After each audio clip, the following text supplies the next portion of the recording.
GM followers, premium members, moneymakers, folks that have found the link to the video. We are live on Twitter right now. And of course, we're live on the YouTube channel. I would ask folks, if you're watching this on Twitter, please jump over to the YouTube side and find the Larry the GM channel on YouTube. Please like this video. Please subscribe to the YouTube channel. We need to have more subscribers on the YouTube side to help us grow and pay the bills. So thank you for giving me the chance to talk to you guys. So, guys, let's look at the White Sox series today. I will say, going into this, the White Sox are the worst team in baseball right now. So the Astros really need to sweep, really need to win 2 or 3 games. The challenge is JV just went to the IL today. Tucker's not back. Alvarez is dealing with a family issue. Hopefully, Alvarez is back tomorrow. Hopefully, Tucker's available tomorrow. I haven't heard anything about Tucker today. I've looked a few times. So we'll see. We'll see how that plays out. Again, guys, if you're joining with me on the Twitter side, please come over to the YouTube side and join the YouTube channel and like the video over there. Please, it'll help us share the Larry GM content with more folks. All right, let's talk. So again, the White Sox are 19-54 coming into this series. The Astros 33-39. If they can sweep, they'll be closer and closer to that 500 mark. Look how bad the White Sox hitting has been. A lot of that's been due to some of their best hitters have been injured this year. The pitching, frankly, has been about equally bad for both these pitching staffs. The Astros are getting a little better. The White Sox ERA is significantly worse. I think they play, the FIP minus number takes in ballpark effects where they've been. So I'm not exactly sure what's happening there. But again, the Astros really need to win 2 or 3. All right, here's what the 2 batting orders look like. There's some familiar names on the White Sox offense. Corey Lee, Martin Maldonado, Corey Jokes. It's the land of the former Astros players, or the northern campus of the former Astros player. And so Corey Lee is their starting catcher. Just oddly enough, he's got an 85 WRC plus. You see, Tommy Pham and Gavin Sheets have been their best hitters this year. Obviously, Robert is projected as being their best hitter. Their offense, as we talked about before, 79 overall WRC plus, projects to be at 96 the rest of the year. Some of that will be when players come back. Moncada looks like he may come back. I'm not sure when Moncada is coming back. Couldn't really tell, but it's possible he could come back within the context of the series. He may need a few more days. So we'll see what happens on that front. And again, we talked about Tucker.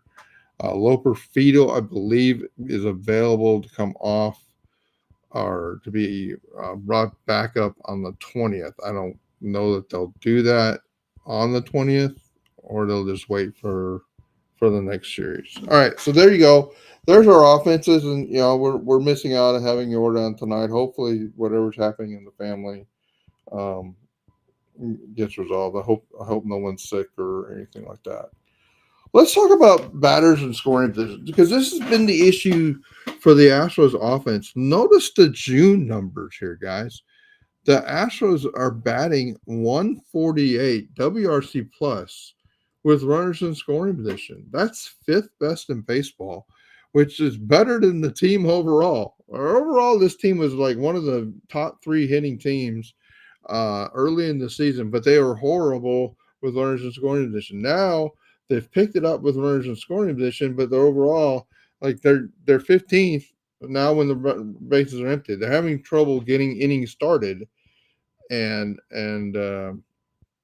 Well, hopefully we can get it all put together. So that's where the Astros offense, the runners in scoring position lately, or in the month of June, has not been the issue. So we shall see.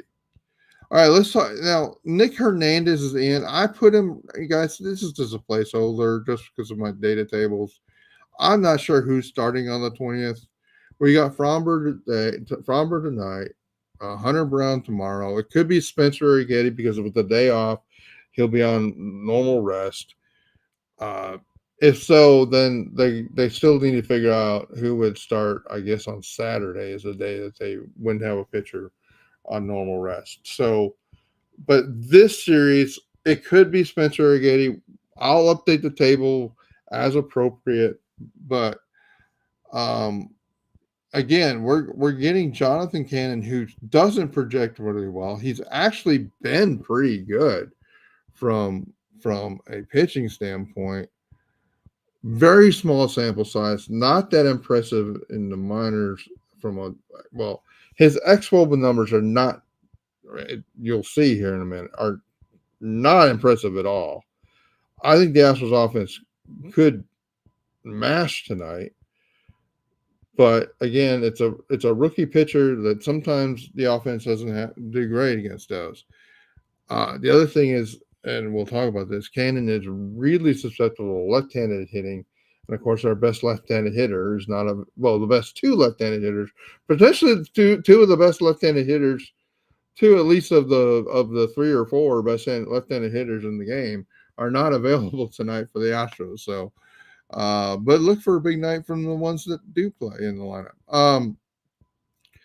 So I mean, you guys know that the pitching staff for the White Sox has been atrocious. Their FIP so far this year, actual FIP 4.57. That's a 109. Of course, it's the 109 for the Astros, 4.32 FIP. You know, so the Astros fans can't really talk too much about the pitching staff for the White Sox. But the pitching staff projects the rest of the season to have a 4.11 for the Astros and a 4.50 for the White Sox. So it doesn't look much better for them. I guess what we can say is we should never be out of a game with this bullpen. The White Sox have. They got three players in their bullpen at rate F on the Larry GM rating scale based on their actual FIPS. So it could be an interesting thing. All right, so there's from a starters and relievers standpoint, the relief pitchers are starting to look like a respectable unit. The starters are still got some challenges, but these aren't, at least they're not like the 27th or 28th staff. Of course, that's the White Sox are down here at the 28th, 28th, 28th, 26th. So basically, whether you scored by ERA or FIP, this is a terrible pitching staff for the White Sox. No matter what offensive metric you want to use, they're a terrible hitting team. So let's hope that the Astros can do what they need to do. Let's look at some xWOBA tables. I won't spend a ton of time on this. If you're not familiar with these tables, you really should become a premium member of the website, and you'll have these every series. And I don't want to. I'm not trying to hard sell anybody. You guys want to support the site? It's $5 a month for the premium. You'll have access to this article and actually be able to look at this data as a game goes on, or have the information for every series, and not just in a quick video. As I said, here's the Astros offense. Jordan Alvarez, great. Kyle Tucker, who's not available, obviously, great. But you see the rest of the team versus lefties. That's the pink, red is good, blue is bad. Okay, and so the fact that these hitters are pink means they're above average. You look at the Astros versus righties. The team is actually better versus righties from a hitting standpoint, but there are holes. And you can see where everybody's at. And of course, Alvarez and Tucker are great. And you can see where the various members of the team are. Excuse me, guys. My dog is wanting to say hi. The pitching staff, you can see the Astros versus left-handed hitters. And again, Nick Hernandez is in here as a placeholder. I'm not saying he's really a starter. I'm not sure what they're going to do for a starting pitcher. Um, some of these players, the players in blue in these tables are a mix of their minor league and their major league stats, with an adjustment made for that move from the minors to the majors. And you can see where we are. And again, here red means no being able to stop an offense, right? Having a low xwOBA. You can see how the Astros are better at with their breaking pitches, start stopping an offense. And you can see who's the best. Of course, Josh Hader is the best that the Astros have versus lefties. And then Josh Hader and Brian Abreu versus righties are really good at stopping. You can see that the starting pitching is pretty pedestrian as far as their xwOBA overall. And you can see that the fastballs get hit pretty hard, but you also see the Astros hit fastballs pretty hard. That's true basically around the league.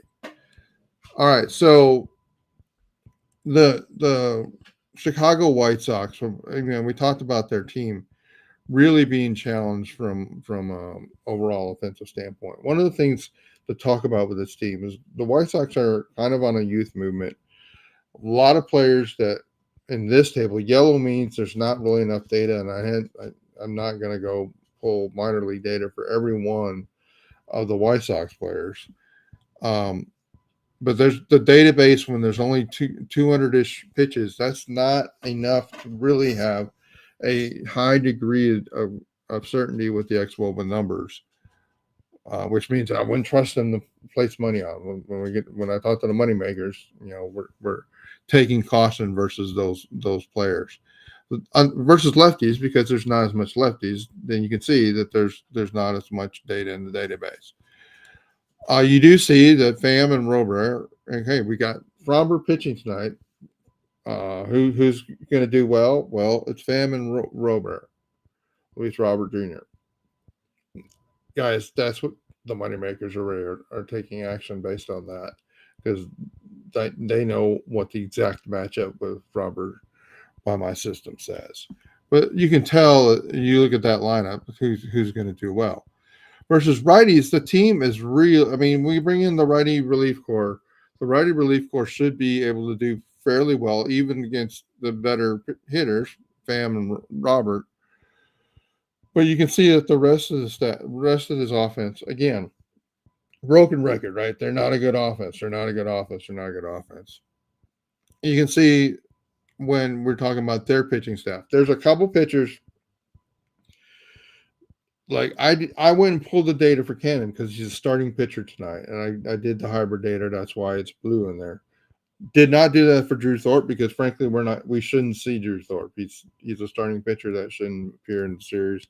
Did not do that for Justin Anderson because it's a lot of work, and so I didn't do it. But you can see that their pitching staff, as we talked about from the big picture from the matchup table, that this pitching staff can get hit. It's going to be interesting tomorrow when we go against Crochet versus our left-handed hitters. Crochet is really good. So, that xwOBA number, we should really limit the number of lefties we have in the lineup. There may be even a opportunity to say to Alvarez, look, this is a matchup you may not be needed in. And that's rare for Astros to think that way. So here you look at versus the righties, and you see again the staff is fairly hittable. Several pitchers, their premium part of their bullpen is fairly gettable when you compare it to the Astros from an xwOBA standpoint. All right, there's your premium tables. There's the analysis of the series. It's the worst team in baseball that we're playing tonight and for the next two nights. The Astros should do well. So if you're with me, you're still with me, please go to the YouTube side, like the video, subscribe to the YouTube channel. Please consider becoming a premium member of the Laird GM website. Just go to the website. You'll see opportunities to sign up Become a moneymaker member, and you'll get the daily actual matchups of the pitchers versus the batters, and who are the right choices to make for an opportunity to make money. Either we do daily prize picks, and we do what's the best options for a Bovada pick if you want to make those. So that's what we do for the moneymakers, guys. My moneymakers have, if they've been with me, the moneymakers are making money. They're last time I checked it, since like April 27th, they're up 8.1%. So you find out how many opportunities you can make 8.1% in less than 2 months. That's what my moneymakers have had the opportunity to do with the Laird GM moneymaker account. All right, guys, there you go. Have a good night. Let's go Astros, and let's sweep the Chicago White Sox. We'll see if we can do that. Thanks.